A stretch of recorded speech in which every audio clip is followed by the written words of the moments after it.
What's good, y'all? It's the Demouchet REACT, and we're back with another video. Who we got today, C? Today we're back with another American reaction. So excited about this video. If you're new to us and we're new to you, make sure you scroll down, hit that subscribe button, and turn on the post notification bell because we're on the road to 200K. And we cannot get there without you guys, alright? Join the family. Without further ado, let's get into the video. Let's get it. When my family first moved to the UK, we joined a black population that was overwhelmingly made up of people from the Caribbean. These were people who either had come during the so-called Windrush era, 1940s, 50s and 60s, or they were children of those who had come in that era. Being black in those days very much was about being part of this Caribbean community. My parents not so much, but me and my brothers very much saw ourselves as kind of like grafted into this black Caribbean population. And rightly so, because these people, these brethren of ours, had founded the black population here in the UK. They had come in the 1940s, 50s and 60s, and they were the ones who had to battle against the hostility, the anti-blackness, the racism. They were the ones who, through technologies like Partner and other cooperative economic tools like credit unions, they had established a foothold. The Caribbean or West Indian population at that time was pretty homogenous, pretty unified, pretty together.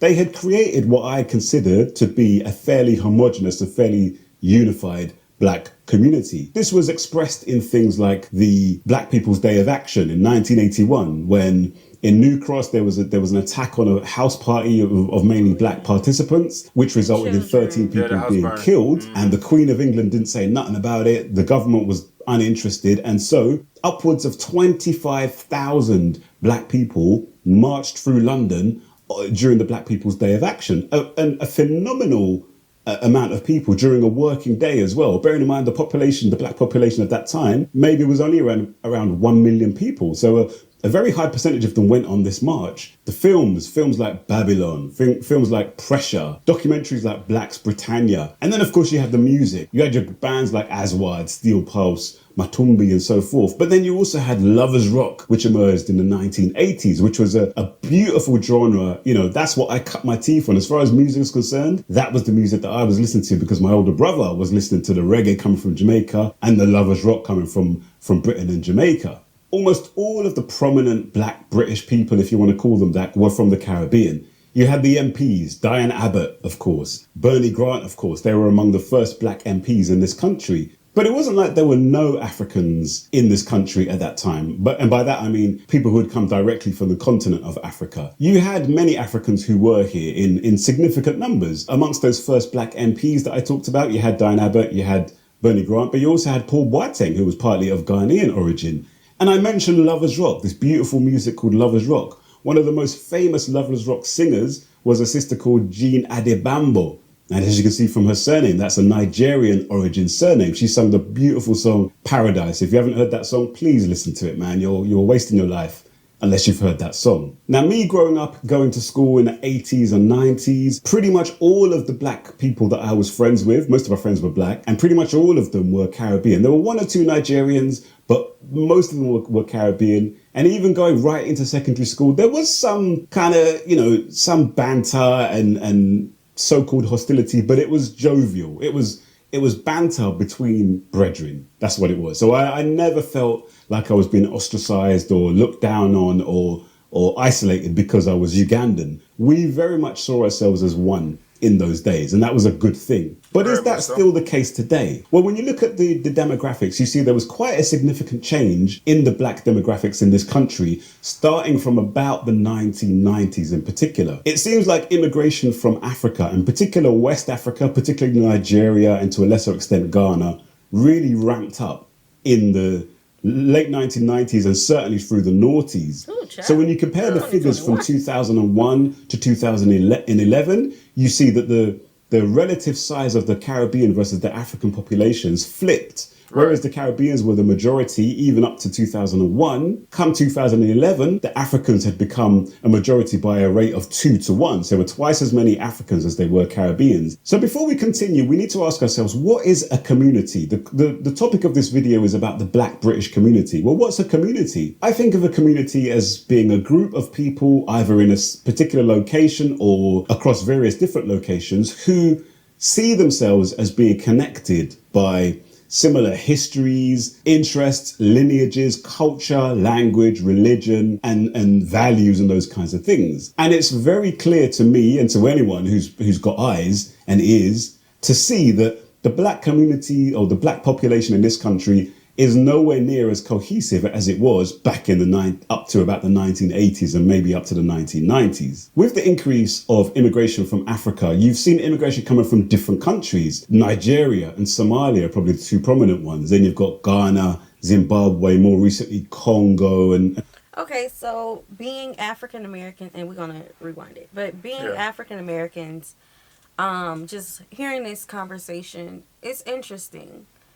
Because when you look on those videos that always go viral, the bad stuff gonna always go viral before the positive stuff, right? That's a fact. And you know, there's always a comparison between what's going on in the UK and what's going on in our community in the United States, and people are always saying we don't know where we come from. And it's like we're looking back at, but we've been here for generations. But the way he explained it made sense, and although I already knew that, I already knew what the Black British community was made up of. Yeah, I understood it, but I just never understood why we were looked at as if we didn't know where we come from. But seeing that graph and how it was a spike, you know, I understand. But I mean, at the same time, it wouldn't be our fault. You know what I'm saying? So they could never hold it over our head and say that we are the reason that we are unknowledgeable of our location. You know what I'm saying? Right, but we view it differently because we've been here for so many generations. It's not no just decades old thing. Right. Literally time. Before the birth of the country. Correct. New country. No, I guess yeah.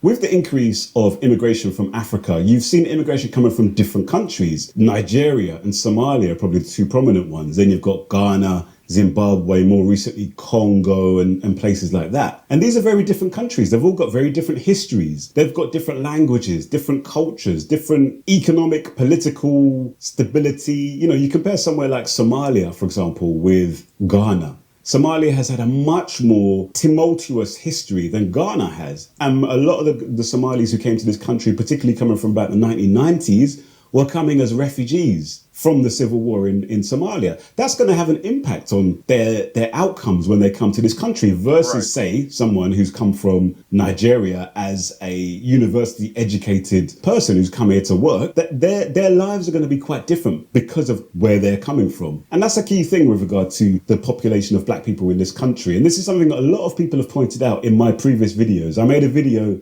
about the black middle class, the black British middle class, asking... Okay, hold on, let's read this. The problem we have as a black community in the UK is that we aren't really the same. We don't all have the same languages, cultures, values. For example, successful minorities seem to have the same culture, same language, and tend to lean to conservative values.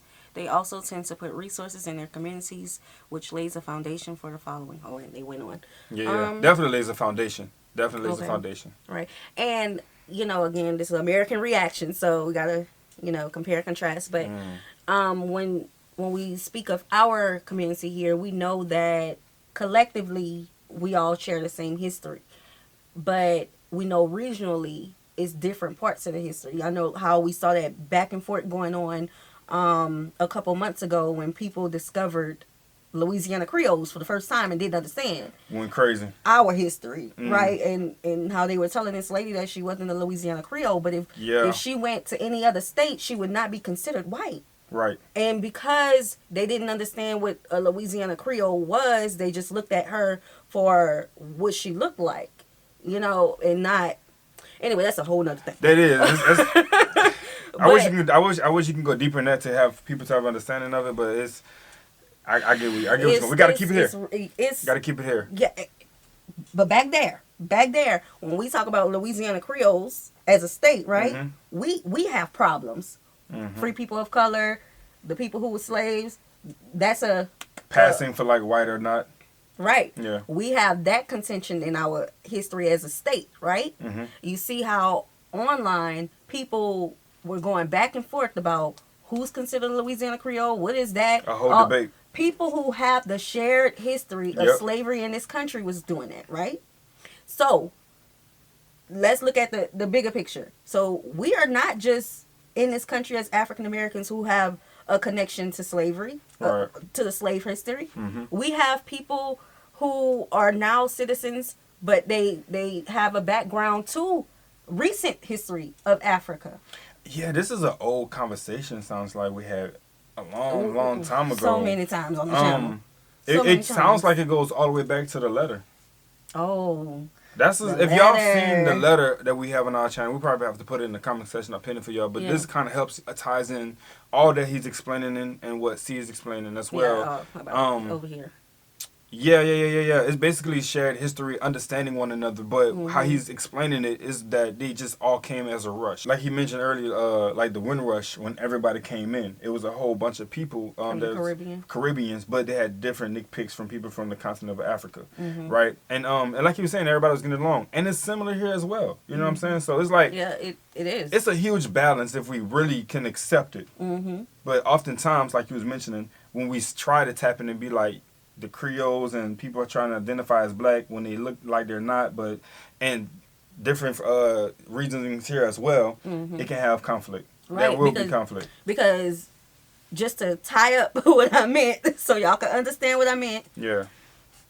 you could have a person like Dion and I, and a person who's from New Jersey. We the same. We have shared history, but we may not understand each other. And so now we have a person coming from the Caribbean, a person coming from Brazil, a person coming from Africa. And so now this is our collective black community here. There's people who's not understanding each other. Conservative values.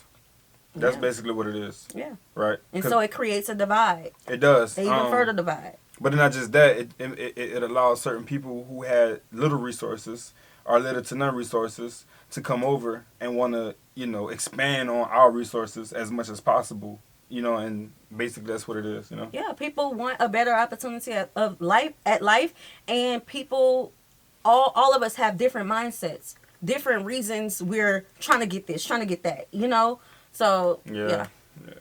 It was a lot, but it was, and I hope y'all understood my brain. I had to come out with my outline and my what you call the circles, what you call a circle draft. oh, the circle Circle draft. draft, yeah. Lord. Is My there bad. actually a black British middle class? And a lot of people in the comments pointed out that, well, not really, because we come from very different places. We've got different kinds of life outcomes, and it's not really fair to be lumping us all together under this label of black British, because we're all very, very different. And it's very, very true. If you compare the educational outcomes of Nigerians versus the educational outcomes of Somalis, you'll see some marked differences, which are explained in a lot of cases by the different places that they've come from and the different what they've brought to this country when they came here. If I'm honest, if I had to answer the question, is there a black community in Britain? Is there a black British community?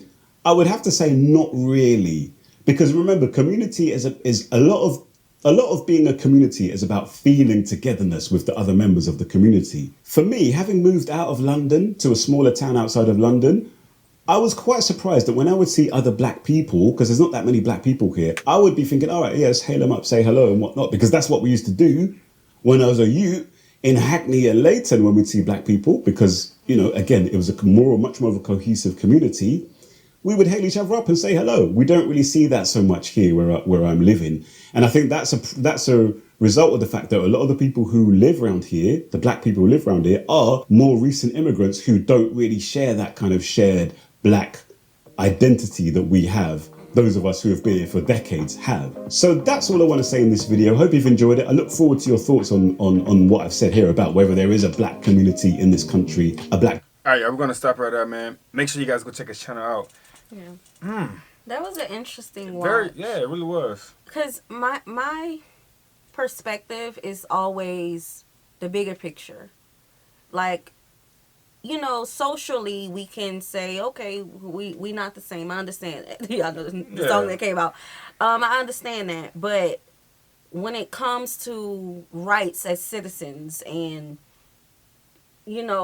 the drive to make sure the community has this, in Britain, are they saying Somali have this, or Nigerians have this, or It's Jamaicans have this, or are they just grouping y'all together as a whole? Like, again, I'm coming from an American mindset, so I don't really know how their politics go. Right.